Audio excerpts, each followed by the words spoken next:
친구들, 오늘은 생각의 지혜 3권 읽기 5번째 시간, 8월 26일 삶의 혼란을 넘어 들어가 볼게. 사람은 생각하는 대로 움직이고 사랑하는 대로 끌어당긴다. 생각이 나를 데려온 곳에 오늘의 내가 있고 생각이 나를 데려간 곳에 내일의 내가 있다. 생각의 결과에서 벗어나는 것은 불가능하지만 인내하고 배우고 받아들이고 기뻐하는 것은 가능하다. 서문. 우리는 외부 요소를 바꾸지 못한다. 다른 사람을 내 취향으로 만들 수 없고 세상을 내 소망대로 변화시킬 수도 없다. 반면 우리의 욕망, 정념, 생각 등 내면 요소는 바꾸는 것이 가능하다. 다른 사람에 대한 내 취향을 바꿀 수 있고 지혜롭게 마음속 내면 세계를 형성해 사람, 사물의 외부 세계와 조화시킬 수도 있다. 세상의 혼란은 피할 수 없지만 마음의 혼란은 극복할 수 있다. 삶의 의무와 어려움이 관심을 요구하기는 해도 우리는 그것에 대한 모든 근심을 뛰어넘는 것이 가능하다. 소음에 둘러싸여 있어도 고요한 마음을 유지하고 책임감에 휩싸여 있어도 마음을 평온하게 가지며 분쟁 속에서도 영원한 평화를 알 수 있다. 이 책을 구성하는 20편의 글은 서로 관련은 없지만 세상의 소란을 넘어 하늘의 고요함이 지배하는 정점인 자기인식과 자기 극복의 경지로 안내한다는 점에서 정신적으로 조화를 이룬다. 제임스 앨런.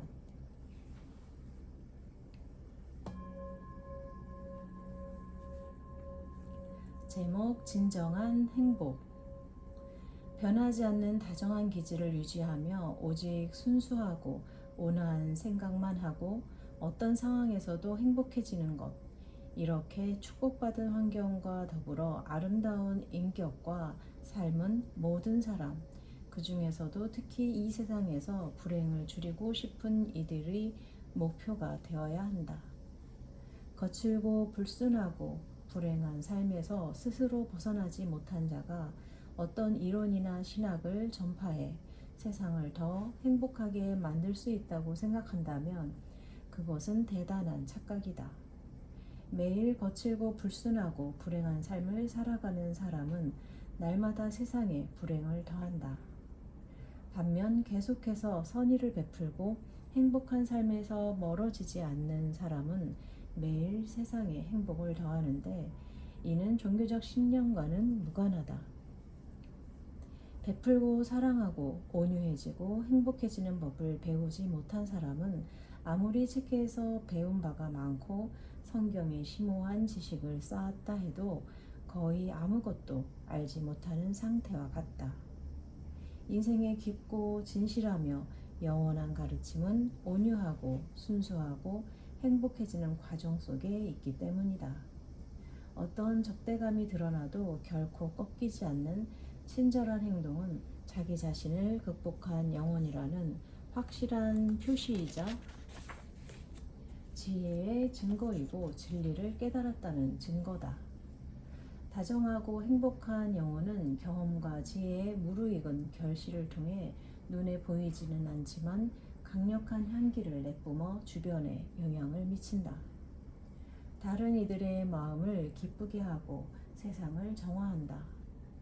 아직 시작하지 않은 사람, 앞으로 시작할 사람은 마음만 먹으면 당장 오늘부터 친절하고 행복하게 살면서 진정한 인간의 존엄성을 가질 수 있다. 주변 환경이 자신에게 적대적이라고 말하지 마라. 환경은 결코 적대적이지 않다. 오히려 당신을 돕기 위해 존재한다. 친절함과 마음의 평화를 잃게 만드는 모든 외부 사건은 당신이 발전하는데 꼭 필요한 조건이다. 이 사건들을 만나고 극복해야만 배우고 성장하며 성숙해질 수 있다. 잘못은 나 자신에게 있다. 순수한 행복이란 영혼이 올바르고 건강한 상태다. 순수하고 이타적으로 사는 사람은 누구나 이 행복을 누릴 수 있다. 보라색 글귀. 살아있는 모든 것에 선의를 베풀고 무정과 탐욕, 분노를 사그라뜨려 삶을 스쳐가는 산들바람처럼 되게 하라. 너무 어려운가? 그렇다면 불안과 불행이 계속 함께할 것이다. 그럴 때 이 목표를 더욱 이루기 쉽게 만들어 가까운 미래에 성취하도록 하는데, 축복받은 상태를 실현하도록 하는데 반드시 필요한 것들이 바로 신념과 열망, 결심이다. 낙담, 짜증, 불안, 불평, 비난, 투덜거림은 생각과 마음의 질병이자 잘못된 심리 상태를 보여주는 표시다. 이것들로 고통받는 사람은 자신의 생각과 행동을 고치는 편이 낫다. 사실 세상에는 죄와 불행이 넘쳐난다. 그래서 사랑과 연민이 필요하지만 불행은 이미 지나치게 많아 더는 필요하지 않다. 아니, 쾌활함과 행복이 거의 없기 때문에 오히려 이런 것들이 더 필요하다. 우리가 세상에 제공할 수 있는 가장 좋은 것은 삶과 인격의 아름다움이다. 삶과 인격의 아름다움이 없다면 다른 모든 것은 헛되다. 그것은 진정으로 가장 좋고 필요할 뿐 아니라 영속적이고 진실하며 전복되지 않는다. 그리고 모든 기쁨과 행복을 포함한다. 당신을 둘러싼 잘못된 것들에 대해 비관적으로 생각하지 말고 불평하지도 마라. 그리고 다른 이들의 악에 저항하며 모든 잘못된 것들과 불행에서 스스로 자유로워져라. 마음의 평화, 순수한 종교, 진정한 개혁은 바로 여기에 있다. 다른 이들을 진실되게 만들고 싶다면 스스로 진실해져라. 세상을 불행과 죄에서 해방시키고 싶다면 스스로 해방되어라. 가정과 주변을 행복하게 만들고 싶다면 스스로 행복해져라. 나 자신을 변화시키면 주변의 모든 것을 변화시킬 수 있다. 보라색 글귀. 애통해하지도 말고 탄식하지도 마라. 거절에 마음 쓰거나 악에 대해 헛되게 항의하지 마라. 다만 선의 아름다움을 노래하라. 나 자신의 선을 깨닫는다면 자연스럽게 저절로 이렇게 하게 될 것이다.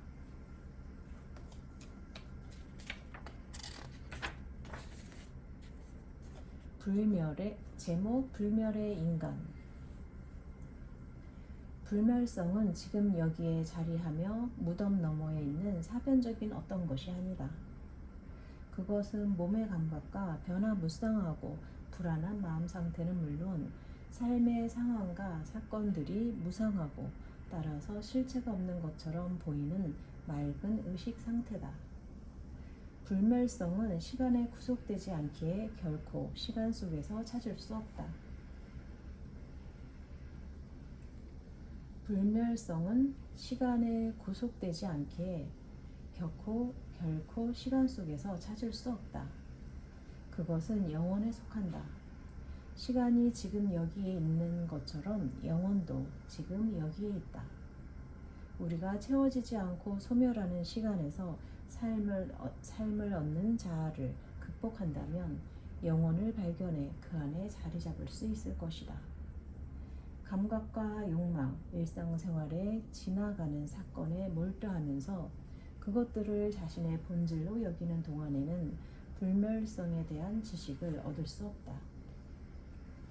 이런 사람이 욕망하고 불멸성으로 착각하는 부분은 지속성, 즉 시간 속에서 감각과 사건이 끊임없이 연속된다는 것이다.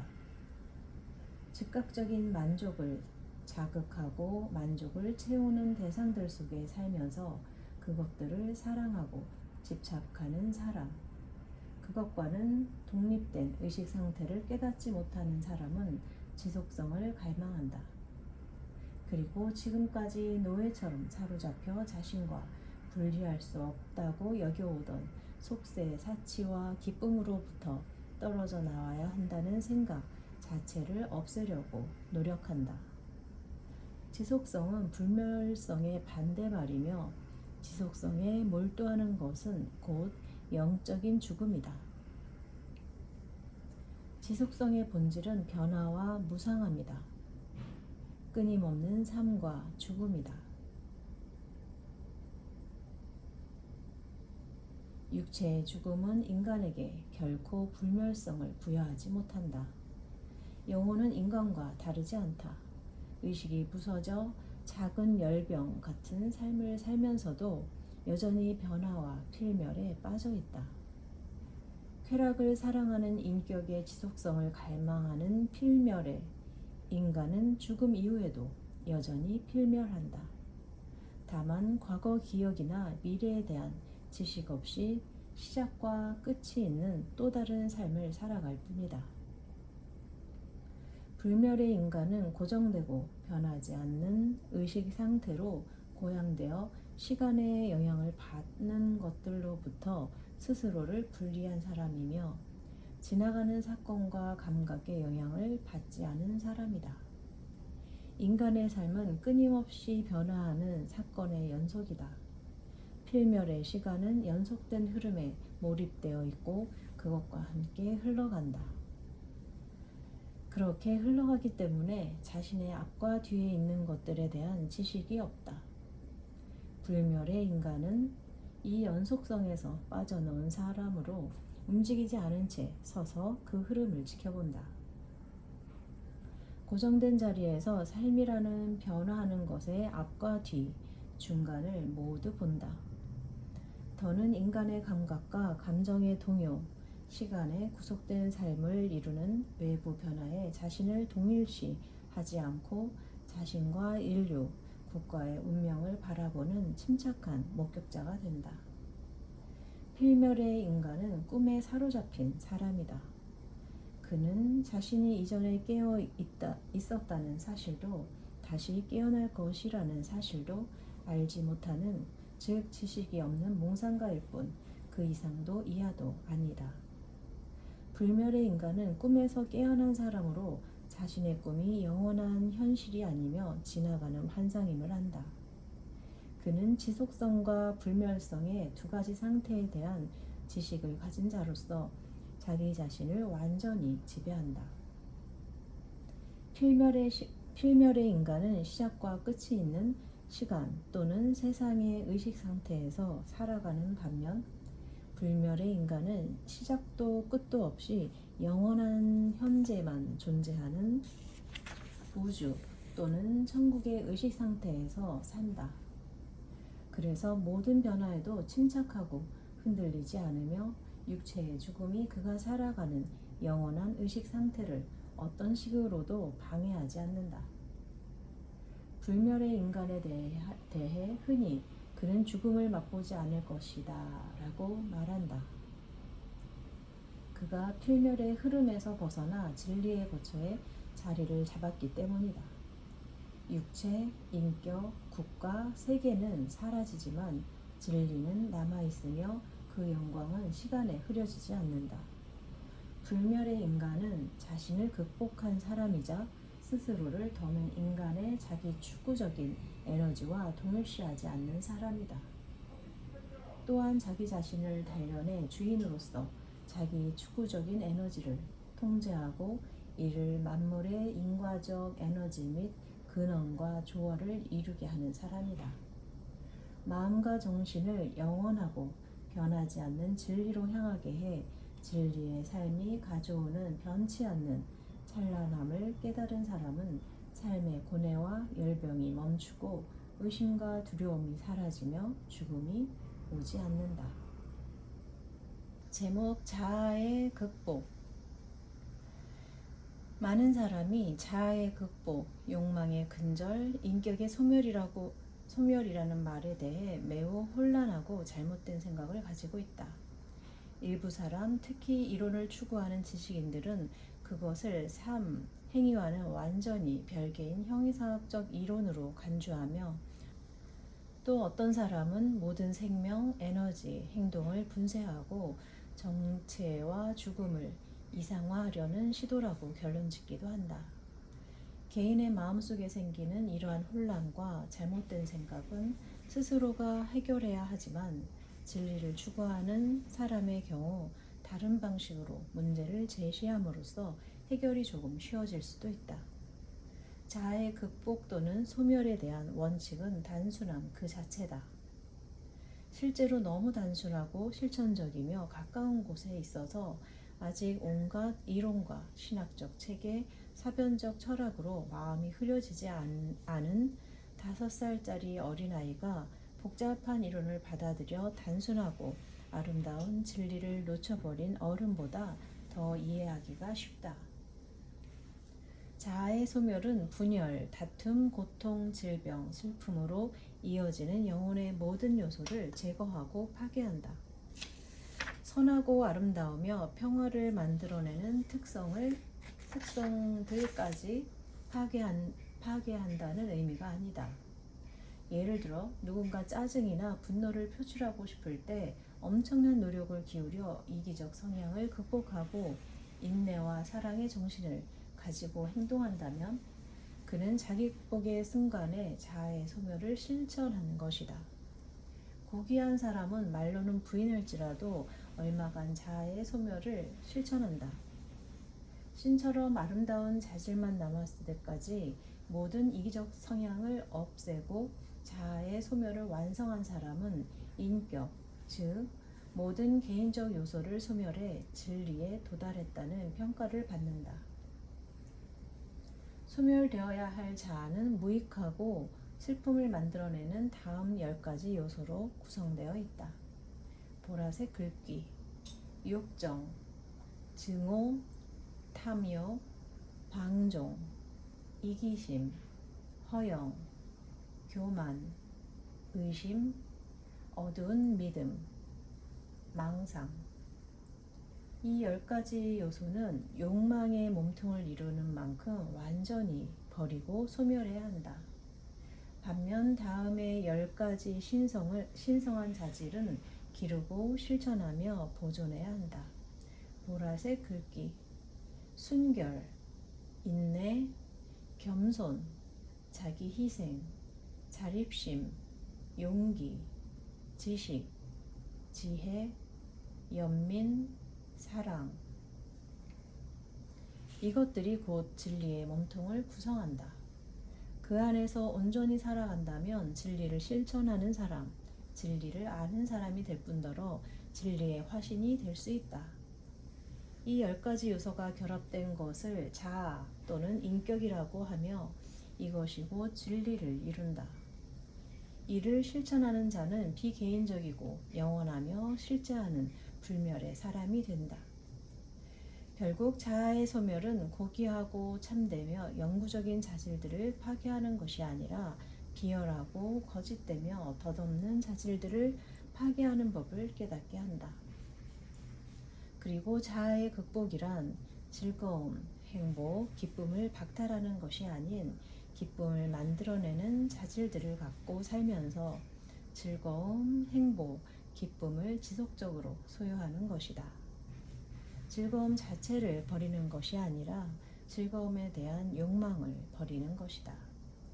쾌락 자체를 파괴하는 것이 아니라 쾌락에 대한 갈증을 파괴하는 것이다. 사랑과 강한 힘, 소유 자체에 대한 이기적 열망을 소멸하는 것이다. 즉, 사람들을 단결하게 하고 조화를 이루도록 끌어당겨 묶어주는 모든 자질을 보존하는 것으로 침체와 죽음을 이상화하는 것과는 거리가 멀다. 또한 가장 높고 고귀하며 효과적이고 지속적인 행동을 이끌어내는 자질들을 실천하도록 인간은 설득하는 것이다. 이 10가지 자질 중 일부 또는 전부에서 비롯된 행동을 하지 않는 사람은 부정의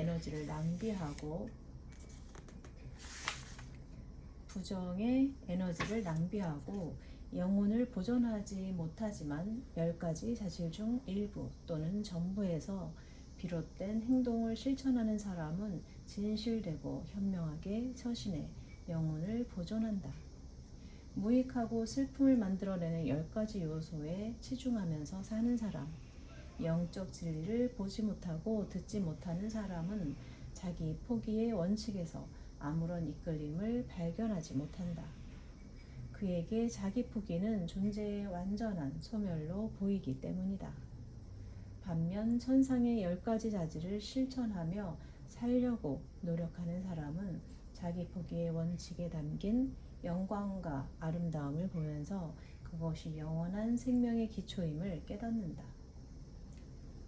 또한 자기 포기의 원칙을 이해하고 실천할 때 산업, 상업, 정부 및 모든 세속적 활동이 정화되는 모습을 보게 된다. 그 결과 행동, 목적, 지성이 훼손되지 않은 채 강화되고 확장되어 다툼과 고통에서 해방될 것이다. 제목 유혹의 용도. 완전함을 향한 여정에서 영혼은 3가지 단계를 거친다. 첫 번째는 동물적 단계로 기꺼이 감각의 만족을 추구하면서 살아간다. 이 단계에 있는 사람은 죄나 자신의 신성한 유산을 깨닫지 못할 뿐더러 자기 안에 있는 영적 가능성을 전혀 의식하지 못한다. 두 번째 이중적 단계로 마음이 동물적 성향과 신적 성향 사이에서 계속 동요하고 2가지 성향에 대한 의식이 깨어난다. 유혹이 영혼의 발전에 제 역할을 하는 이 단계에서 인간은 끊임없이 넘어지고 일어나며 죄를 짓고 회개한다. 오랫동안 추구해오던 감각의 만족을 여전히 사랑해 차마 떠나보내지 못하면서도 영적 상태의 순수함과 미덕을 갈망한다. 선택하지 못해 계속해서 굴욕을 당한다. 내면의 신성한 생명에 이끌려 마침내 이 단계는 깊은 번민과 고통을 가져오고 영혼은 3번째 단계에 다다른다. 3번째는 죄와 유혹을 극복하고 평화로 들어가는 지식의 단계다. 유혹은 죄에 대한 만족과 마찬가지로 대다수 사람이 생각하는 것처럼 지속적인 상태가 아니다. 유혹은 지나가는 현상이며 영원히 통과해야 하는 경험이다. 다만 현생에서 그 상태를 통과하고 지금 여기에서 거룩함과 천국의 안식을 실현할지 말지는 전적으로 개인이 실천하는 지적, 영적 노력의 강도와 얼마나 열심히 진리를 찾는지에 달려있다. 유혹과 그것에 수반되는 모든 고통은 지금 여기에서 극복할 수 있지만 오직 지식으로만 극복 가능하다. 유혹은 어둠 또는 반어둠 상태다. 완전한 깨달음을 얻은 영혼은 모든 유혹을 견뎌낸다. 유혹의 근원과 본질, 의미를 온전히 이해하면 유혹을 정복하고 오랜 고통에서 벗어나겠지만 무지한 상태에서 종교의식에 집중해 기도만 하고 경전을 잃는다면 평화를 얻지 못할 것이다. 적의 힘, 전술, 매복 장소에 관해 아무것도 모른 채 싸우러 나간 장수는 수치스러운 패배를 맛볼 뿐 아니라 순식간에 적의 손에 붙잡히고 만다. 즉 유혹을 이기고자 하는 사람은 유혹의 근거지와 은신처를 발견해야 하며 적이 쉽게 침입할 수 있는 요새의 약한 문을 찾아내야 한다. 이를 위해서는 끊임없는 명상, 경계와 더불어 유혹받은 자의 영적인 눈앞에서 헛되고 이기적인 영혼의 동기를 발가벗기는 지속적이면서도 엄격한 자기 반성이 필요하다. 이것이 성인들의 거룩한 전쟁이며 모든 영혼이 동물적 방종의 긴 잠에서 깨어날 때 이르게 되는 싸움이다. 인간은 보통 2가지 착각 속에서 싸움에 임하는데 이 때문에 늘 패배하고 무기한 싸움을 지속한다. 그 착각이란 첫째, 모든 유혹은 외부에서 온다는 것이다. 둘째, 자신이 선하기 때문에 유혹을 받는다는 것이다. 이 두 가지 착각에 사로잡혀 있는 한 아무런 진전을 이루지 못한다.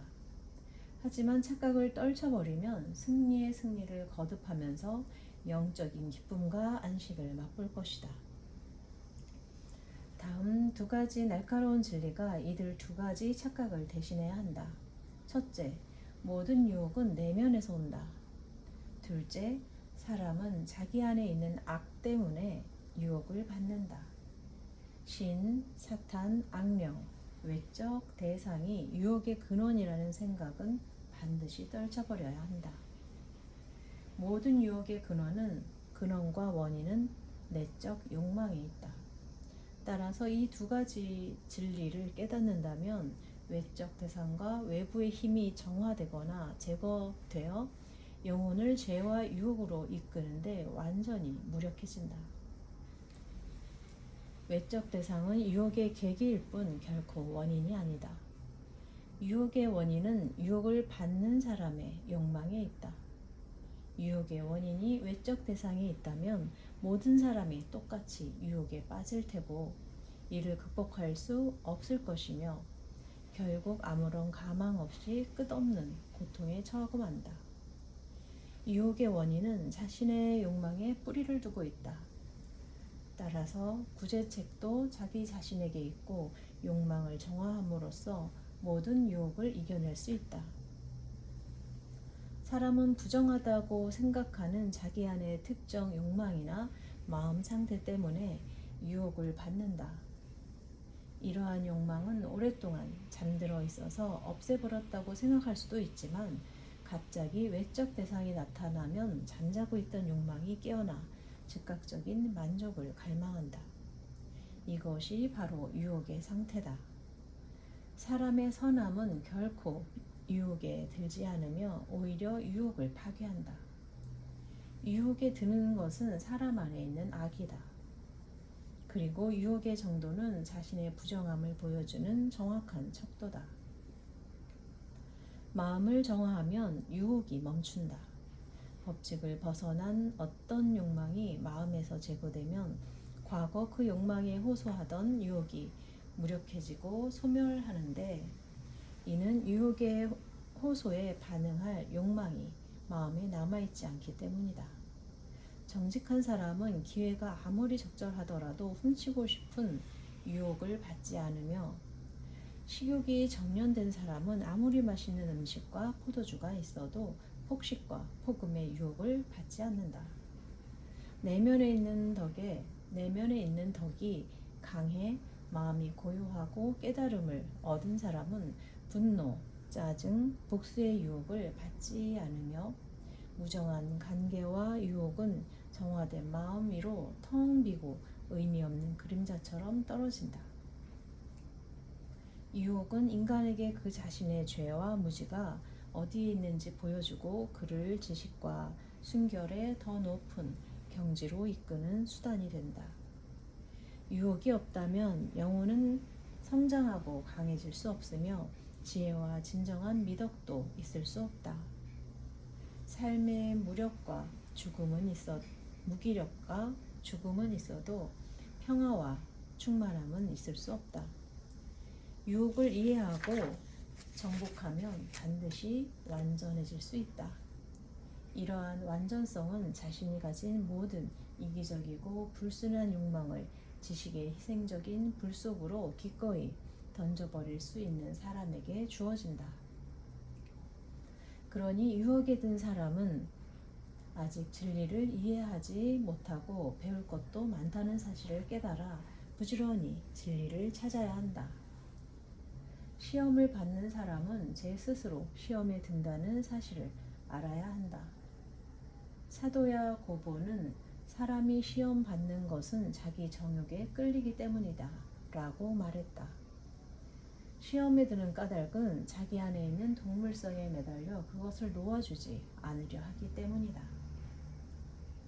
또한 참된 지식이 결여된 필멸의 거짓된 자아를 추구하면서 살아가고 있기 때문이기도 하다.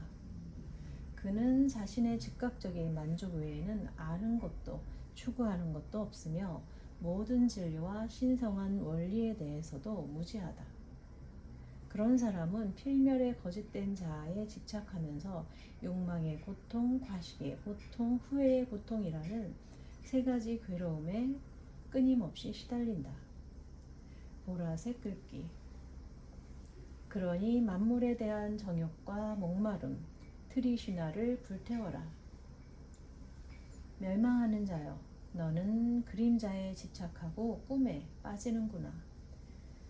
내가 심은 거짓된 자아와 내가 만든 세상은 저 너머의 경지를 보지 못하고 인드라의 하늘 저편에서 불어오는 달콤한 공기의 소리를 듣지 못하며 거짓된 삶을 추구하는 이를 위한 참된 삶의 부름에 말이 없네. 그리하여 세상에 전쟁을 일으키는 다툼과 욕망이 자라네. 그리하여 가엾게 속은 마음을 슬퍼하고 쓴 눈물을 흘리네. 그리하여 격정, 시기, 분노, 증오가 커지네. 그리하여 거칠고 붉게 물든 발을 하고 세월은 피로 얼룩진 세월의 뒤를 잇네. 모든 고통의 싹, 모든 희망의 해충, 모든 슬픔의 실체는 거짓된 자아에 있다. 거짓된 자아를 포기할 준비가 되었을 때 또한 자기 앞에 모든 이기심과 불순함, 무지를 기꺼이 드러내고 어둠을 완전히 고백할 준비가 되었을 때 우리는 자기 인식과 자기 통제의 삶으로 들어간다. 자기 안에 있는 신은 물론 만족을 추구하지 않고 고통의 유혹이 발딛지 못하는 영원한 기쁨과 평화 속에 거하는 신성한 본성을 자각하게 된다. 날마다 그 내적 신성함에서 점점 더 확고하게 자신을 세우면 마침내 수백만 명이 경배하지만 이해하는 사람은 거의 없고 따르는 사람은 더 적은 그분과 함께한다고 말할 수 있을 때가 올 것이다. 이 세상의 왕이 오기 때문이니라. 그는 내 안에서 아무것도 취하지 못하느니라.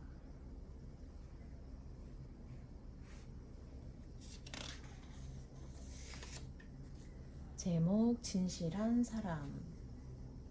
높은 도덕적 원칙을 고수하는 사람이라면 누구나 살면서 그 원칙에 대한 신념과 지식이 시험에 들 때가 있다. 그 매서운 시험에서 빠져나오는 방식이 그가 진리를 깨달은 사람으로 살기에 충분한 힘을 가지고 자유인 대열에 합류할지 아니면 엄격한 주인인 자아의 노예나 부하로 남을지를 결정한다. 시련의 시간은 보통 잘못된 일을 한 뒤 편안함과 번영 속에 머무르거나 옳은 일을 고수하면서 가난과 실패를 받아들여야 하는 두 가지 유혹의 형태를 취한다. 이런 시련은 매우 강력해서 유혹을 당하는 사람이 잘못된 일을 선택하면 남은 평생 동안 물질적 성공이 보장되지만 옳은 일을 선택하면 영원히 파멸할 것이 자명해 보인다.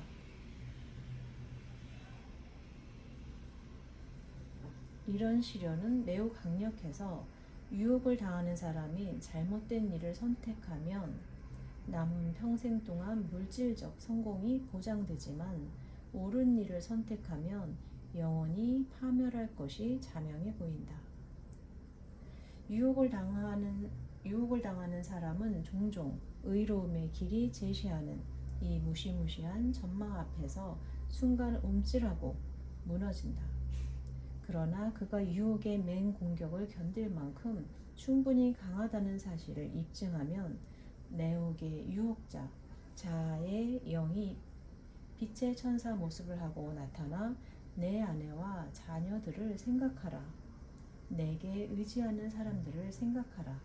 그들을 수치와 굶주림으로 이끌겠는가? 라고 속삭인다. 이런 시험에서 승리하는 사람은 참으로 강하고 순수한 인간으로 승리 후에는 더 높은 삶의 영역으로 들어간다. 영적인 눈에 띄어 아름다운 것들을 볼 수 있다.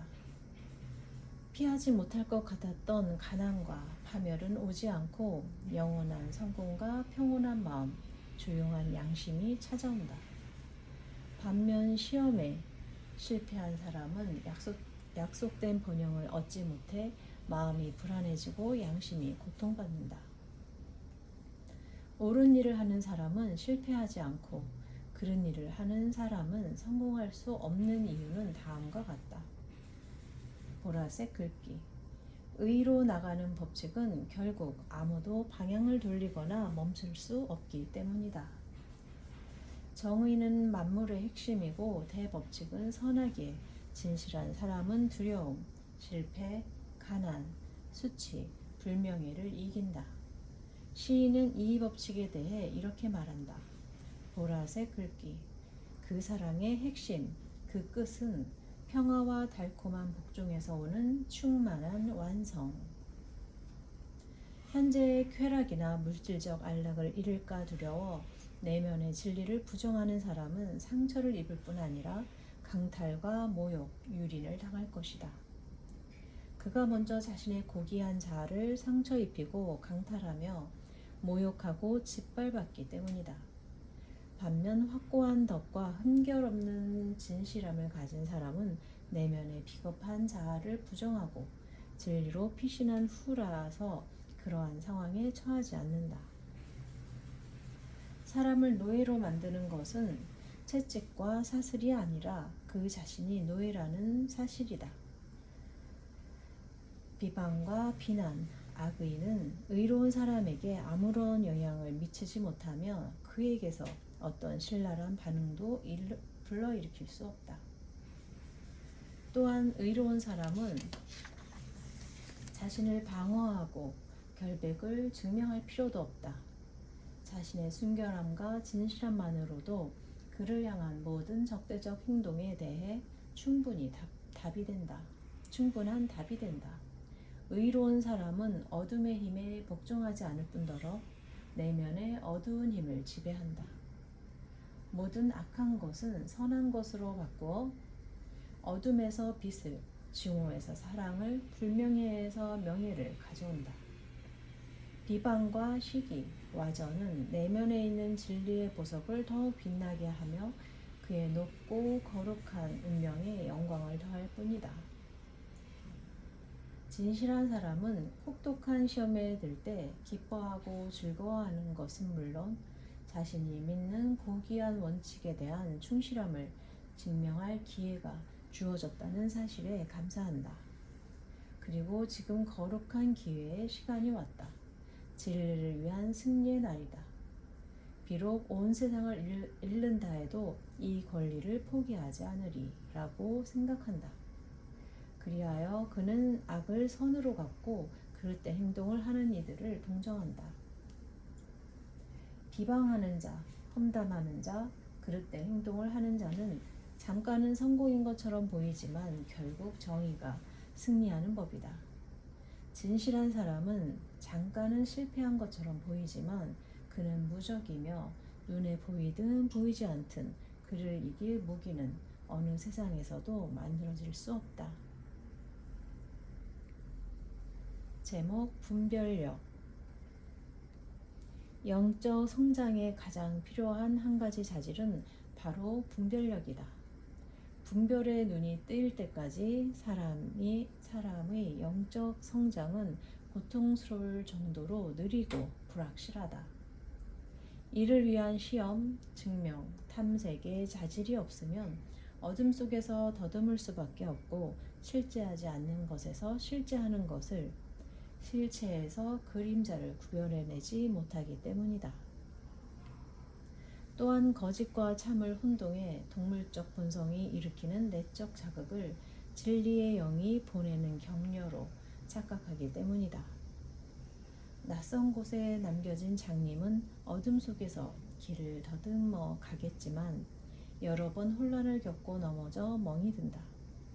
마찬가지로 분별력이 없는 사람은 정신적 장님으로 그의 삶은 어둠, 즉 악과 선이 구별되지 않고 사실과 진리, 의견과 원칙이 혼동되며 생각, 사건, 사람, 사물이 서로 아무런 관계가 없어 보이는 혼란 속에서 힘겹게 길을 더듬을 수밖에 없다. 사람의 마음과 삶은 혼란에서 자유로워야 한다. 모든 정신적, 물질적, 영적 어둠에 맞설 준비가 되어 있어야 하고, 많은 사람이 그렇듯 문제와 소위 불행이 닥쳤을 때 의심, 우유부단함, 불확실성의 그물에 빠져서는 안 된다. 자신에게 닥칠지 모를 모든 준비 상태에 대비하는 것이 필요한데, 정신적으로 준비하고 힘을 키우는 분별력 없이는 조금도 달성할 수 없다. 그리고 분별력은 분석 능력을 꾸준히 사용함으로써만 발전할 수 있다. 근육처럼 마음도 사용해야 발달하고, 어느 방향으로든 끊임없이 마음을 쓰면 그 방향으로 정신 능력과 힘이 향상된다. 비판적 능력은 다른 사람의 생각과 의견을 계속 비교, 분석함으로써 발전하고 강화한다. 그러나 분별력은 비판보다 크고 위대한 능력이다. 분별력은 종종 비판에 수반되는 잔인함과 이기주의가 제거된 영적 자질이자, 사물을 자신이 원하는 대로 보지 않고 있는 그대로 보는 능력이다. 영적 자질인 분별력은 오직 영적 방법, 즉 자신의 생각, 의견, 행동에 질문을 던지고 검토하며 분석함으로써 발전할 수 있다. 결점을 찾는 비판적 능력을 타인의 의견과 행동에 무자비하게 적용하지 말고 자기 자신에게 엄격하게 적용해야 한다. 우리는 자신의 모든 의견, 모든 생각, 모든 행동에 의문을 제기하면서 엄격하고 논리적으로 검토할 준비가 되어 있어야 한다. 그래야만 혼란을 없앨 분별력을 키울 수 있다. 다만 이런 정신적 훈련에 들어가기에 앞서 스스로를 가르침 받을 만한 정신 상태로 만들어야 한다. 다만 이런 정신적 훈련에 들어가기에 앞서 스스로를 가르침 받을 만한 정신 상태로 만들어야 한다. 이는 타인의 인도를 받을 수 있어야 한다는 뜻이 아니다. 고수하는 생각이 아무리 소중해도 그 생각이 이성의 날카로운 빛을 견디지 못하거나 엄중한 열망의 순수한 불꽃 앞에서 쪼그라든다면 그것을 포기할 준비가 되어 있어야 한다는 뜻이다. 내가 옳다고 말하면서 자신이 옳은지 알아보려고 자신의 견해에 의문을 제기하지 않는 사람은 계속 자신의 격정과 편견을 따라갈 테고 분별력도 키우지 못할 것이다.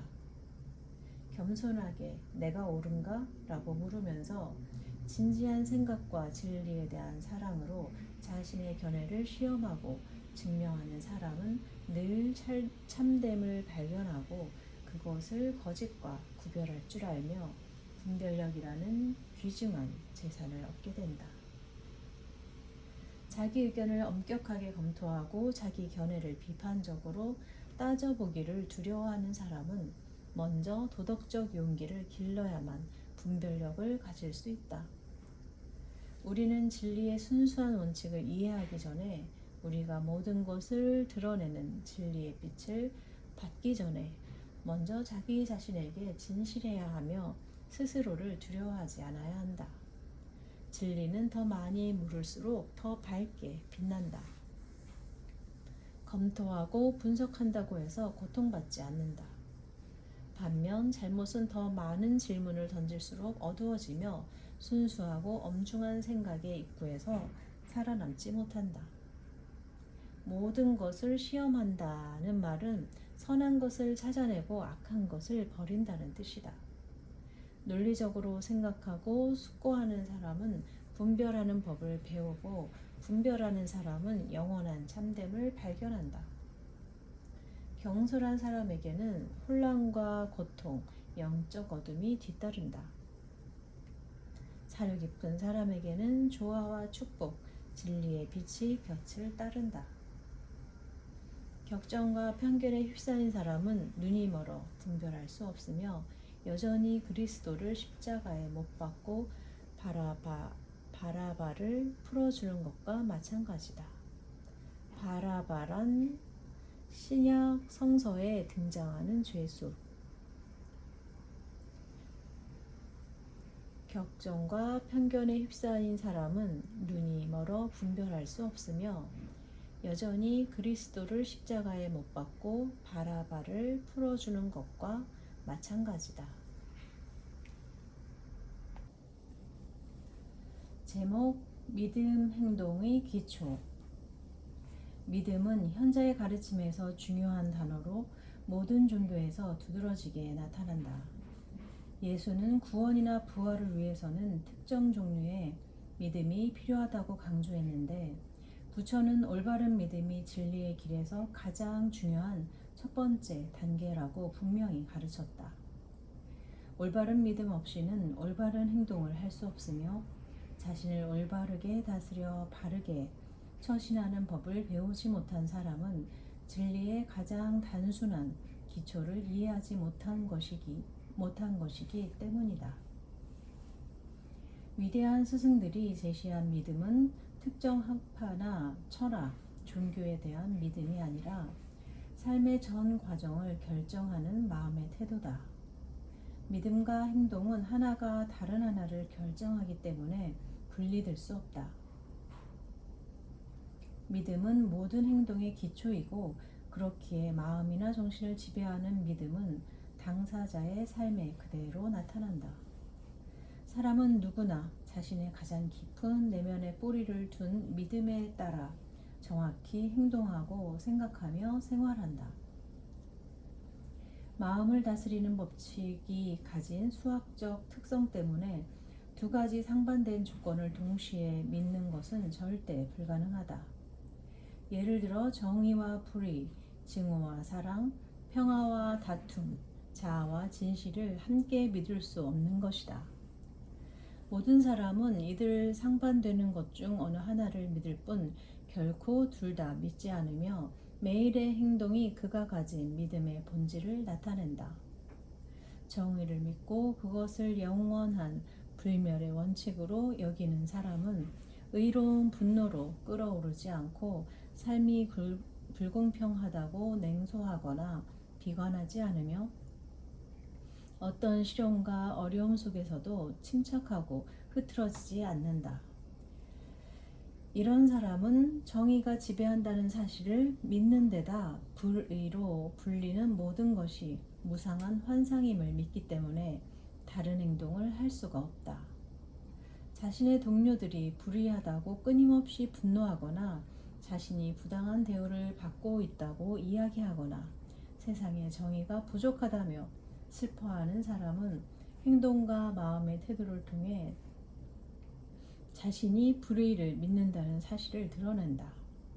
그가 아니라고 항변할지라도 그의 마음속 깊은 곳에서는 혼란과 혼돈이 우주를 지배하고 있다. 그 결과 자신이 불안과 불행 속에 살고 있고 잘못된 행동을 하게 되었다고 믿는 것이다. 다시 말하지만 사랑을 믿는 사람, 사랑의 부동성과 그 힘을 믿는 사람은 어떤 상황에서도 사랑을 실천하고 결코 사랑으로부터 멀어지지 않는다. 그리고 친구에게 하는 것처럼 적어도 적에게도 똑같이 사랑을 베푼다. 비방하고 비난하는 사람, 타인을 험담하거나 경멸하는 사람은 사랑이 아니라 증오를 믿는 자다. 혀나 펜으로 아무리 사랑을 칭송한다 해도 그의 모든 행동이 그가 증오를 믿고 있음을 증명한다. 평화를 믿는 사람은 평화로운 행동으로 알 수 있다. 다툼에 가담하는 일은 그에게 불가능하다. 공격을 받더라도 평화의 천사가 가진 위엄을 받기 때문에 보복하지 않으며 더는 분쟁의 악마에게 경의를 표하지도 못한다. 분쟁의 선동자, 논쟁을 애호하는 자, 모든 자극에 맞서 성급하게 자기 방어에 돌입하는 자는 다툼을 믿는 사람으로 평화와는 무관하다. 더 나아가 진리를 믿는 사람은 자기 자신을 버린다. 즉, 만족만을 갈망하는 열정, 욕망, 특성 가운데 삶을 두지 않는다. 그리고 그렇게 버림으로써 확고부동하게 진리를 따르며 지혜롭고 아름답고 흠결없는 삶을 살아간다. 반면 자기 자신을 믿는 사람은 그의 일상적인 방종, 만족, 허영심과 지속적으로 겪는 실망, 슬픔, 굴욕으로 알아볼 수 있다. 진리를 믿는 사람은 고통의 원인인 자아를 버렸기 때문에 고통을 겪지 않는다. 앞서 말했듯이 모든 사람은 삶을 법칙과 조화로 이끄는 영구적이며 영원한 원칙을 믿거나 반대로 부정하고 인간사와 자기 삶에 생긴 혼란을 믿는다. 정의, 연민, 사랑이라는 신성한 원리에 대한 믿음은 부처가 올바른 행위의 기초로 제시한 올바른 믿음이며 성경에서 강조하는 구원에 대한 믿음이기도 하다. 이를 믿는 사람은 자신의 전 생애를 이 원리의 기초에 세우는 것 외에 다른 방법을 취할 수 없고 따라서 마음을 정화하고 삶을 완전하게 만든다. 신성한 원리에 대한 부정은 종교적 불신이라고 부르는 것들을 이룬다. 그리고 이러한 불신은 죄 많고 괴롭고 불완전한 삶으로 나타난다. 올바른 믿음이 있는 곳에 흠결없고 완전한 삶이 있다. 거짓된 믿음이 있는 곳에 죄와 슬픔이 있을 뿐더러 마음과 삶이 부적절하게 다스려지고 고통과 불안이 뒤따른다. 그들의 열매로 그들을 알리라. 예수에 대한 믿음을 많이 이야기하는데 그렇다면 예수에 대한 믿음은 무엇을 의미하는가? 그것은 그의 말씀, 그가 선포하고 실천하는 원칙, 그의 계명, 완전함에 대한 그의 모범적인 삶 등을 향한 믿음을 의미한다. 예수를 믿는다고 단언하면서 늘 자신의 정욕과 방종을 따르거나 증오와 비난의 영혼을 가지고 살아가는 사람은 자기를 기만하는 것이나 마찬가지다. 그런 사람은 예수를 믿지 않는다. 단지 자신의 동물적 자아를 믿을 뿐이다. 충실한 종이 주인의 명령을 수행하며 기뻐하듯이 예수를 믿는 사람은 예수의 계명을 실천함으로써 죄에서 구원받는다. 예수에 대한 믿음을 가장 잘 확인할 수 있는 시험은 내가 그의 계명을 지키는가? 라고 묻는 것이다. 성 요한은 다음과 같은 말로 스스로를 검증했다. 내가 예수를 안다고 말하나 그분의 계명을 지키지 않는 자는 거짓말쟁이요 진리가 그 속에 있지 아니하니라. 그러나 그분의 말씀을 지키는 자에게는 하나님의 말씀이 진실로 온전하니라. 엄격하고 공정하게 분석을 한 후에야 믿음이 모든 행동의 뿌리에 자리한다는 사실을 알 수 있다. 모든 생각과 행동, 습관은 어떤 고정된 믿음의 직접적인 결과이며 행동은 믿음이 달라질 때만 변한다. 우리는 믿는 것에 집착하고 믿는 것을 실천한다. 어떤 것에 대한 믿음이 사라지면 더는 그것에 집착할 수도 그것을 실천할 수도 없다. 마치 낡은 옷처럼 우리에게서 떨어져 나가는 것이다. 사람들이 정욕과 거짓말, 허영에 집착하는 이유는 그 자체를 믿고 그 안에 이득과 행복이 있다고 믿기 때문이다. 순결과 겸손이라는 신성한 자질로 믿음을 옮기면 이러한 죄가 더는 그를 괴롭히지 않는다. 인간은 진리의 우월성을 믿음으로써 죄에서 구원받는다. 거룩함 또는 완전함을 믿음으로써 죄에서 구원받는다. 선함을 믿음으로써 악에서 구원받는다. 이는 모든 믿음이 삶에서 드러나기 때문이다. 신학적 믿음에 대해서는 물을 필요가 없다. 사람이 계속 자신의 낮고 죄 많은 본성 속에서 살아간다면 예수가 우리를 위해 죽음을 맞으셨다거나 예수가 곧 하나님이시라거나 자신이 믿음으로 의롭다 함을 믿는 것이 무슨 소용이 있는지 거의 설명할 수 없기 때문이다. 물어야 할 것은 단지 이것뿐이다. 어떻게 사는가? 어려운 상황에서 어떻게 행동하는가?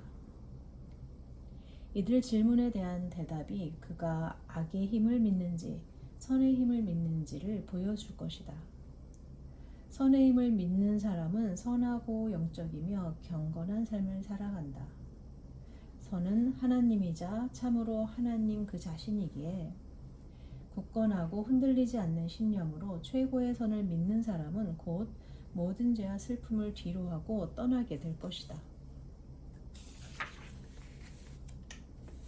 제목 구원하는 믿음. 한 사람의 삶과 인격은 그의 믿음의 결과라는 말이 있다. 반대로 믿음은 삶과 아무런 상관이 없다는 말도 있다. 두 말 모두 옳다. 이 두 가지 말 사이의 혼란과 모순은 겉으로 보기에만 그럴 뿐 완전히 다른 두 가지 종류의 믿음, 즉 머리의 믿음과 마음의 믿음이 있다는 사실을 기억하면 금방 불식된다. 머리 또는 지적 믿음은 근본적이지 않고 원인으로 작용하지도 않는다. 지적 믿음은 피상적이고 결과로서 생기는 것이다. 사람의 인격을 형성하는데 아무런 힘이 없으며 피상적 관찰자라도 쉽게 알 수 있다. 예를 들어 어떤 교리를 믿는 6명이 있다고 해보자. 그들은 동일한 신학적 믿음을 지닌 데다 모든 점에서 동일한 신조를 고백하지만 인격은 크게 다르다. 고상한 사람이 있는가 하면 천박한 사람도 있고 온화하고 점잖은 사람이 있는가 하면 거칠고 난폭한 사람도 있다. 한 사람은 정직한 반면 다른 사람은 부정직하고 누군가는 다른 이들이 엄격하게 피하는 특정 습관에 빠져 있기도 하다. 이렇게 서로 다른 인격은 신학적 믿음이 인간의 삶에 영향을 미치는 요소가 아니라는 점을 분명히 보여준다. 한 사람의 신학적 믿음은 단지 우주에 대한 그의 지적 의견이나 견해일 뿐이다. 신이나 성경 등에 대한 믿음의 이면과 기저에는 그의 가장 깊은 내면의 뿌리를 받고 조용히 숨어있는 은밀한 마음의 믿음이 있으며 이 믿음이 그의 삶 전체를 형성하고 만든다. 6명은 중요한 마음의 믿음이 달랐기에 똑같은 신학을 믿으면서도 행동에서 큰 차이를 보인 것이다. 그렇다면 마음의 믿음이란 무엇인가? 마음의 믿음은 사람이 영혼으로 사랑하고 집착하며 키우는 것이다. 믿기 때문에 마음에서 사랑하고 집착하며 키우고 믿고 사랑하기 때문에 실천한다. 삶은 믿음의 결과이지만 지적 믿음을 의미하는 특정 신조와는 아무런 관련이 없다. 누군가는 불순하고 부도덕한 것을 믿기 때문에 그것에 집착한다. 또 누군가는 그것들을 믿지 않기 때문에 그것에 집착하지 않는다. 사람은 믿지 않으면 집착할 수 없다. 믿음은 늘 행동보다 앞선다. 그러므로 인간의 행동과 삶은 그가 믿는 믿음의 열매이다. 상처 입고 의지할 데 없는 남자를 그냥 지나친 사제와 레위인이란 구약 성서에 나오는 야곱의 셋째 아들인 레위의 직계 자손. 상처 입고 의지할 데 없는 남자를 그냥 지나친 사제와 레위인은 조상의 신학 교리, 즉 그들의 지적 믿음을 매우 강하게 신뢰했지만 마음속으로는 자비를 믿지 않았기 때문에 그것에 따라 행동하면서 살았다. 선한 사마리아인은 신학적 믿음이 있었을 수도 없었을 수도 있고 또 반드시 있어야 할 필요도 없었지만 마음속으로 자비를 믿었고 그것에 따라 행동했다. 엄밀히 말하자면 삶에 중대한 영향을 미치는 믿음은 선에 대한 믿음과 악에 대한 믿음 단 두 가지뿐이다. 선한 것을 믿는 사람은 그것을 사랑하고 그 안에 살아간다. 불순하고 이기적인 것을 믿는 사람은 그것을 사랑하고 그것에 집착하면서 살아갈 가능성이 크다. 열매를 보면 나무를 알 수 있다. 하나님, 예수, 성경에 대한 믿음이나 행동과 관련된 삶은 각기 다른 만큼 사람의 신학적 믿음은 중요하지 않다. 그가 품고 있는 생각과 타인에 대한 마음가짐, 행동만이 마음의 믿음이 거짓된 부분에 대한 것인지 참된 부분에 대한 것인지를 결정하고 증명한다.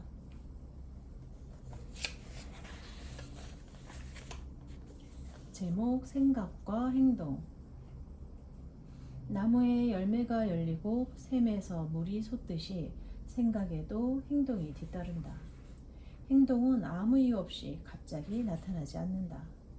그것은 조용하고 오래된 성장의 결과이며 오랫동안 힘을 모아온 숨겨진 과정의 끝이다.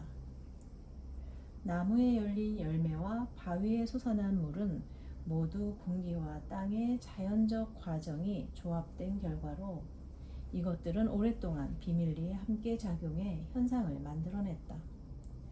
깨달음의 아름다운 행동과 죄의 어두운 행위는 모두 오랫동안 마음속에 품고 있던 일련의 생각이 무르익은 결과다. 굳건하다고 믿었던 주변 사람이 큰 유혹을 받았을 때 갑자기 어떤 중대한 죄에 빠지는 모습을 봤다고 해도 그렇게 되기까지 과정에서 그의 숨겨진 사고가 드러났다면 그리 갑작스러운 일도 원인이 없는 일도 아니다. 누군가 죄에 빠지게 된 것은 아마 몇 년 전부터 그의 마음속에서 시작되었을 일의 끝, 완성, 결과일 뿐이다.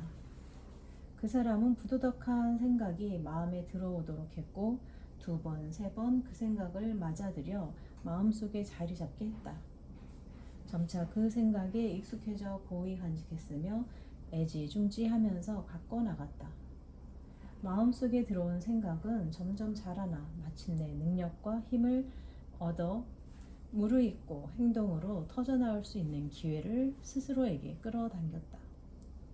위풍당당한 건물이 한 방울씩 떨어지는 물의 기초가 서서히 침식되어 무너지는 것처럼 강한 사람도 부도덕한 생각이 마음속에 스며들어 은밀하게 인격을 훼손하도록 그냥 놓아둔다면 마침내 무너지고 만다.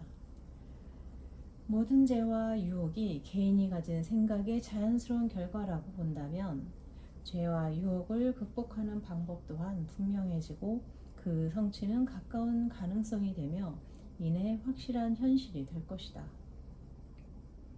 순수하고 선한 생각을 받아들이고 고이 품는다면 그 생각도 불순한 생각과 마찬가지로 자라서 힘을 모으고 마침내 행동으로 나올 수 있는 기회를 스스로에게 끌어당길 것이기 때문이다. 감춰진 것이 드러나지 않을 것이 없다. 마음속에 품은 모든 생각은 우주에 내재된 추진력으로 결국 그 본성에 따라 선하거나 악한 행동으로 꽃을 피운다. 신성한 스승 또한 간능주의자가 되는 것은 모두 생각의 산물이다. 생각의 씨앗을 뿌려 마음의 정원에 떨어지게 하고 그 후 물을 주면서 가꾸고 경작한 결과가 현재의 모습이 되는 것이다. 누구나 기회와 맞붙어 싸워 죄와 유혹을 극복할 수 있다고 생각하지 마라. 죄와 유혹은 오직 자신의 생각을 정화함으로써 극복할 수 있다. 날마다 영혼의 침묵 속에서 의무를 수행하고 모든 잘못된 성향을 열심히 극복하며 깨달음의 빛을 견딜 수 있는 참된 생각을 확립한다면 악을 행할 기회가 선을 성취할 기회에 자리를 양보할 것이다. 사람은 자신의 본성과 조화를 이루는 것만 끌어당길 수 있고 마음속에 반응할 것이 없다면 어떤 유혹도 그에게 끌리지 않기 때문이다. 그러니 오늘 은밀한 생각 속에 무엇이 들어있건 그것이 선이든 악이든 머지않아 실제 행동으로 나타나게 될 테니 생각을 단단히 잘 지켜라. 죄 많은 생각의 침입으로부터 마음의 문을 끈기 있게 지키고 사랑의 생각, 순수하고 강하며 아름다운 생각으로 자신을 채우는 사람은 무르익은 계절이 오면 온화하고 거룩한 행위에 열매를 맺을 것이고 어떤 유혹이 다가와도 무장하고 준비된 상태를 유지할 수 있다. 제목 마음가짐. 생각하는 존재로서 나 자신의 지배적 마음가짐은 삶의 조건을 결정한다. 이는 또한 지식의 척도이자 성취의 척도가 된다. 이른바 본성의 한계는 생각의 경계선이며 스스로 세운 울타리다. 더 좁은 원으로 그릴 수도 있고 더 넓게 확장할 수도 있으며 그대로 둘 수도 있다. 나는 나의 생각을 만드는 사람이고 따라서 나 자신과 나의 상태를 만드는 사람이기도 하다. 생각은 창조적일 뿐이 아니라 어떤 것의 원인이 된다. 그리고 결과의 형태로 성격과 삶에서 나타난다. 인생에 우연은 없다. 조화와 반작용 모두 생각에 대해 공명하는 메아리다. 생각하면 그것이 삶에서 나타난다. 지배적인 마음가짐이 평화롭고 사랑스럽다면 행복과 축복이 따를 테고 저항과 증오에 차 있다면 고난과 고통이 앞길을 흐릴 것이다. 지배적인 마음가짐이 평화롭고 사랑스럽다면 행복과 축복이 따를 테고 저항과 증오가 차 있다면 고난과 고통이 앞길을 흐릴 것이다. 악의에서는 슬픔과 재앙이 나오고 선의에서는 치유와 보상이 나오기 때문이다. 환경이 나와 별개라고 생각할지도 모르지만 환경은 나의 사고체계와 밀접하게 관련되어 있다. 적절한 원인이 없으면 아무것도 나타나지 않는다. 일어나는 모든 일은 공명정대하며 운명으로 정해진 것은 없고 모두 만들어지는 것이다. 사람은 생각하는 대로 움직이고 사랑하는 대로 끌어당긴다. 생각이 나를 데려온 곳에 오늘의 내가 있고 생각이 나를 데려간 곳에 내일의 내가 있다. 생각의 결과에서 벗어나는 것은 불가능하지만 인내하고 배우고 받아들이고 기뻐하는 것은 가능하다. 우리는 늘 가장 지속적이고 강렬한 생각, 즉 사랑이 만족을 얻을 수 있는 곳으로 간다. 사랑이 밑바닥이라면 밑바닥으로 갈 것이고 아름답다면 아름다운 곳으로 갈 것이다. 우리는 생각을 바꿀 수 있고 따라서 상태도 바꿀 수 있다. 그러니 맡은 책임의 광대함과 심원함을 이해하려고 노력하라. 우리는 무력하지 않고 강하다. 불순종할 수 있는 것만큼 순종할 수 있는 강인함이 있고 불순해질 수 있는 것만큼 순수해질 수 있는 힘이 있으며 무지해질 수 있는 것만큼 지혜로워질 준비가 되어 있다. 또한 원하는 만큼 배울 수 있고 선택한 만큼 무지한 상태로 남을 수도 있다. 지식을 사랑하면 지식을 손에 넣을 것이요 지혜를 사랑하면 지혜를 얻을 것이다. 또 순결함을 사랑하면 순결함을 성취할 수 있다. 모든 것은 내가 받아들이기를 기다리고 있으며 우리는 자신이 받아들인 생각으로 선택을 내린다. 사람은 무지를 사랑하고 무지한 생각을 선택하기 때문에 계속 무지한 상태를 유지한다. 반면 지혜를 사랑하고 지혜로운 생각을 선택하는 사람은 지혜로워진다. 사람은 타인에 의해 방해받는 것이 아니라 오직 자기 자신에 의해 방해받는다. 아무도 타인 때문에 고통받지 않으며 오직 자기 자신 때문에 괴로워할 뿐이다. 따라서 순수한 생각의 고귀한 관문을 통해서만 가장 높은 천국에 들어갈 수 있고 불순한 생각의 낮은 출입문을 통해서는 가장 낮은 지옥으로 내려가게 된다. 타인에 대한 마음가짐은 나 자신에게 충실하게 되돌아오고 삶의 모든 관계에서 나타날 것이다. 내가 내보내는 모든 불순하고 이기적인 생각은 어떤 식으로든 고통의 형태로 나에게 되돌아오며 순수하고 이타적인 생각은 어떤 식으로든 축복의 형태로 되돌아온다. 나의 상황은 내면에 보이지 않는 원인에 따른 결과다. 나는 내 생각의 부모로서 내 상황과 상태를 만든다.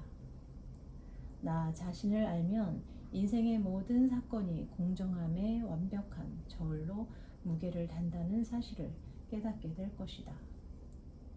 마음속 법칙을 이해한 사람은 자신을 무력하고 눈먼 환경의 도구로 여기지 않을 것이고 강하고 눈뜬 주인이 될 수 있다.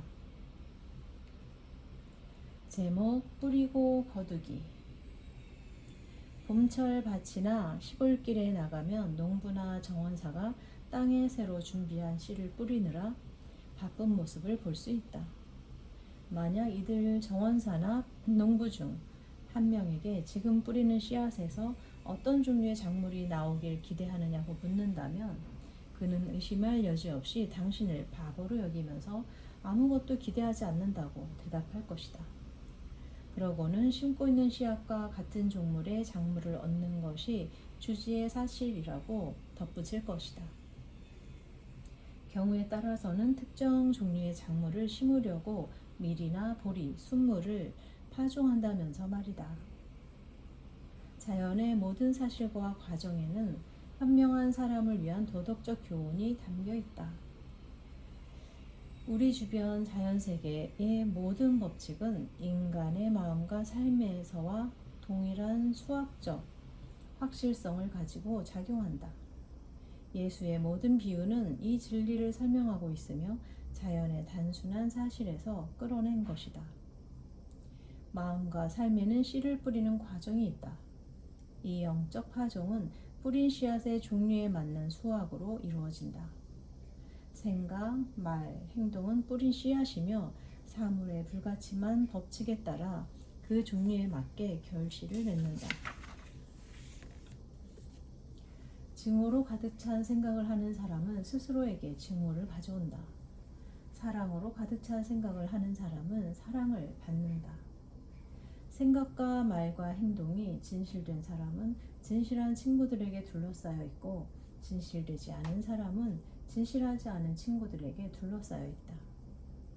잘못된 생각과 행동을 심고 하나님의 축복이 내리길 기도하는 사람은 독초를 심은 뒤 밀을 수확하게 해달라고 하나님에게 기도하는 농부와도 같다.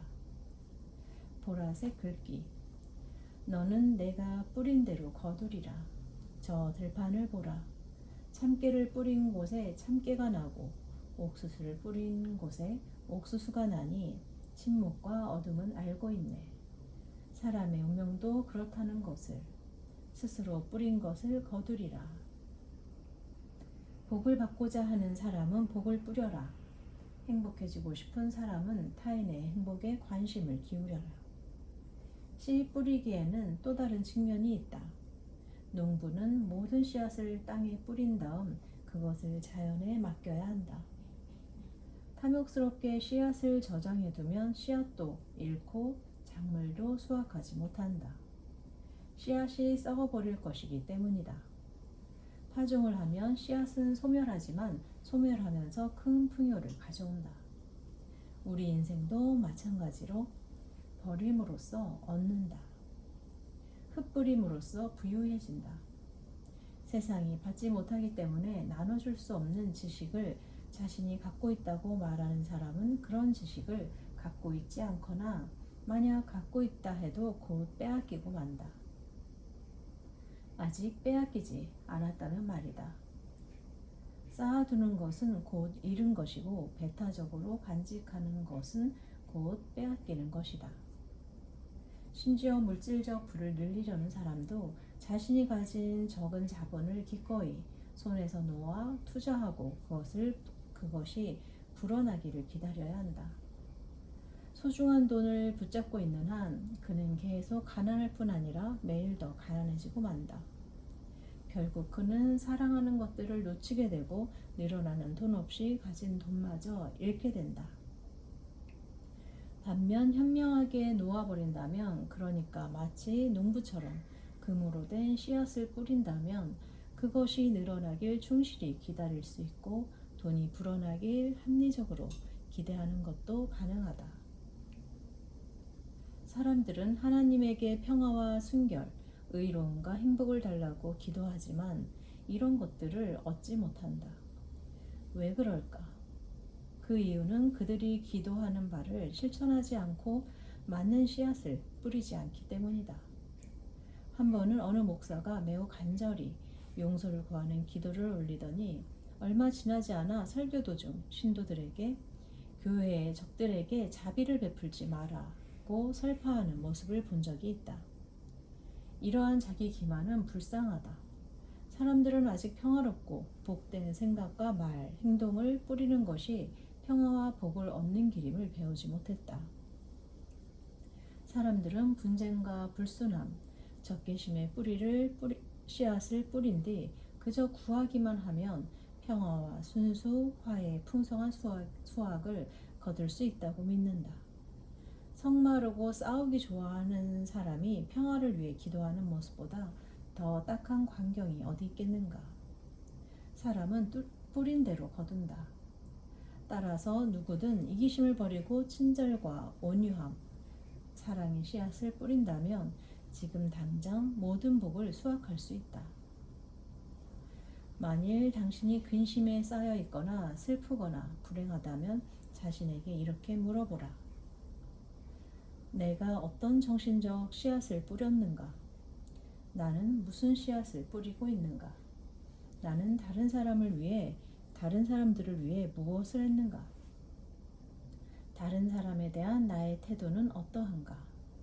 나는 어떤 문제와 슬픔, 불행의 씨앗을 심었기에 이렇게 쓴 잡초를 거두어야 하는가?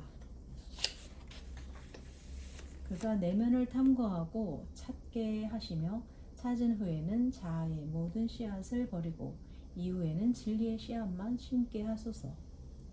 농부로부터 지혜에 단순한 진리를 배우게 하소서. 법의 지혜. 신들의 작은 무리는 이제 한물 같다. 인간의 변덕과 무지의 피조물인 독단적 신들의 명예는 땅에 떨어졌다. 사람들은 다툼에 지칠 때까지 신들에 대해 언쟁하고 그들을 옹호했으나 이제는 모든 곳에서 오랫동안 숭배해온 이 무력한 우상들을 버리고 깨부수고 있다. 적의 실패를 흡족한 듯 바라보는 복수와 증오와 질투의 신, 우리의 모든 편협하고 이기적인 욕망을 만족시키는 불편한 신, 자신을 믿는 특정 교의의 피조물만 구원하는 신, 배타적이고 편애하는 신, 인간 영혼 발달의 초기에 있는 신 등 우리가 신이라고 잘못 명명한 존재들은 우리 자신처럼 천하고 어리석은 것은 물론 우리의 이기적 자아를 모방했을 뿐이다. 이제 우리는 쓰라린 눈물과 염려를 아는 채 그 하찮은 신들을 버리고 피 흘리는 손으로 우상을 부숴버렸다. 그렇게 함으로써 우리는 하나님을 잃지 않았을 뿐더러 오히려 위대하고 고요한 사랑의 마음에 더 가까이 다가갔다. 자아의 우상을 부수면서 파괴할 수 없는 힘을 얼마간 이해하기 시작했으며 사랑과 평화와 기쁨의 하나님, 복수와 편애가 전혀 없는 하나님, 두려움과 의심, 이기심의 어둠이 달아날 수밖에 없는 빛의 하나님에 대해 더 넓은 지식을 갖게 되었다. 우리는 세상이 발전하는 과정에서 가짜 신들, 즉 인간의 이기심과 환상을 반영한 신들이 사라지는 모습을 목도하는 시대에 도달했다. 보편적이고 비인격적인 진리에 대한 새롭고도 오래된 계시가 다시 세상에 떠오르기 시작했으며 그 빛은 자아의 그늘 아래로 몸을 피한 영속하지 않는 신들을 경악하게 만들었다. 사람들은 아첨에 넘어가는 신, 숭배자들의 소원을 들어주려고 만물의 전체 질서를 뒤엎은 채 제멋대로 변덕스럽게 다스리는 신에 대한 믿음을 잃었다. 그들은 이제 눈에는 새로운 빛을 담고 가슴에는 새로운 기쁨을 아는 상태로 법칙의 신에게 의지하기 시작했다. 우리는 개인적인 행복과 만족을 위해서가 아니라 지식과 이해와 지혜를 얻기 위해 자아의 속박에서 해방되기 위해 그분에게 향한다. 그리하여 구함이 헛되지 않을 것이며 공허함과 좌절에 빠져 돌아가는 일은 없을 것이다. 그리고 자기 안에서 모든 생각, 모든 충동, 모든 행동과 말이 정확히 본성에 따른 결과를 가져오는 법칙의 지배를 발견한다. 이 법칙에 따라 사랑의 생각은 아름다운 지복 상태를 가져오고 증오의 생각은 왜곡되고 고통스러운 상태를 가져온다. 선한 생각과 행동, 악한 생각과 행동은 최고 법의 흠결없는 저울에 올려져 한편으로는 똑같은 복을, 다른 한편으로는 똑같은 불행을 안겨준다. 이런 법칙의 지배를 발견한 사람들은 새로운 길, 즉 법칙에 순종하는 길에 들어선다. 그 길에 들어서면 더는 비난하지 않고 의심하지 않으며 초조해하거나 낙담하지 않는다. 하나님이 옳고 보편적 법칙이 옳으며 우주가 옳다는 것을 알기 때문이다. 또한 잘못이 있다면 나로 인한 것임을 알고 구원은 나 자신과 나의 노력 그리고 선함을 개인적으로 받아들이고 악함을 의도적으로 거부하는 데 달렸다는 것을 알기 때문이다. 그들은 단순히 말씀을 듣는 자가 아니라 말씀을 행하는 사람이 되어 지식과 이해를 얻고 지혜가 있는 사람으로 성장해 자아의 속박에서 해방된 영광스러운 삶으로 접어든다. 주의 법칙은 완전의 눈을 밝혀준다. 불완전함은 인간의 무지와 맹목적인 어리석음에 있다. 완전함, 즉 완전한 법칙에 대한 지식은 그것을 간절히 구하는 모든 사람을 위해 준비되어 있다. 만물의 질서를 이루는 그 지식은 자기 추구를 버리고 자기 소멸의 삶을 받아들인다면 지금 바로 당신의 것이 될 수 있다. 형언할 수 없는 기쁨과 평온함, 조용한 힘을 지닌 진리에 대한 지식은 자신의 권리에 집착하면서 자기 이익을 옹호하고 자기 의견을 위해 싸우는 사람을 위한 것이 아니다. 이런 사람들이 하는 일은 개인적으로 나로 물들어 있으며 그들은 이기심과 이기주의라는 무너지기 쉬운 모래 위에 집을 짓는다. 진리에 대한 지식은 다툼의 원인, 고통과 슬픔의 근원을 포기하는 사람을 위한 것이다. 그들이야말로 진리의 자녀이자 위대한 스승의 제자이며 지극히 높으신 분을 숭배하는 사람이다. 오늘날 세상에는 진리의 자녀들이 있다. 그들은 생각하고 행동하며 글쓰고 말한다. 심지어 우리 가운데는 선지자도 있고 그들의 영향력 또한 온 땅에 퍼지고 있다. 거룩한 기쁨의 저류가 세상에서 힘을 모아 새로운 열망과 희망으로 사람들을 감동하게 만들며 보거나 듣지 못하는 이들조차 내면에서 더 좋고 충만한 삶에 대한 열망을 느끼게 한다. 법칙은 우리의 마음과 삶을 다스린다. 참된 하나님의 신전을 구하는 사람은 이타심의 공정한 길을 통해 법칙의 지배를 이해할 수 있다. 하나님은 사람을 위해 달라지지 않는다. 이는 곧 완전한 것이 불완전해져야 한다는 뜻이기 때문이다. 그러나 사람은 하나님을 위해 변해야 하며 이는 곧 불완전한 것이 완전해져야 한다는 뜻이다. 사람을 위해 법칙이 달라져서는 안 된다. 그렇지 않으면 혼란이 초래되고 만다. 사람은 법칙에 순종해야 하고 이는 조화와 질서, 정의를 따르는 것이다. 자신의 성향에 좌우되는 것보다 더 고통스러운 속박은 없다. 존재의 법칙을 따르는 극도의 복종보다 더 큰 자유는 없다. 법칙을 따르는 것은 자아가 죽고 사랑이 전부가 될 때까지 모든 존재가 마음을 정화하고 정신을 쇄신하며 사랑에 대한 복종을 받아들이는 길이다. 법칙의 지배는 곧 사랑의 지배이기 때문이다. 사랑은 아무도 거부하지 않으며 모두를 기다리고 있다. 사랑은 모두의 유산이기에 지금 당장 요구하고 시작할 수 있다. 아름다운 진리여, 이제 사람이 신성한 유산을 받아들여 천국에 들어갈 수 있음을 아는 것. 오 딱한 잘못이여, 사람이 자아를 향한 사랑 때문에 진리를 받아들이지 않음을 아는 것. 법칙에 순종한다는 것은 죄와 자아를 파괴하고 어두운 그늘이 없는 기쁨과 영원한 평화를 실현한다는 뜻이다. 자신의 이기적 성향에 집착하는 것은 진리의 빛을 어둡게 만드는 고통과 슬픔의 구름을 영혼에 들이우고 모든 진정한 축복으로부터 스스로를 차단한다는 의미다. 사람은 무엇을 심든 그대로 거두기 때문이다. 제목 최고의 정의. 물질의 우주는 힘의 평형으로 유지되고 보존된다. 도덕의 우주는 그것에 상응하는 완벽한 균형으로 지속되고 보호된다.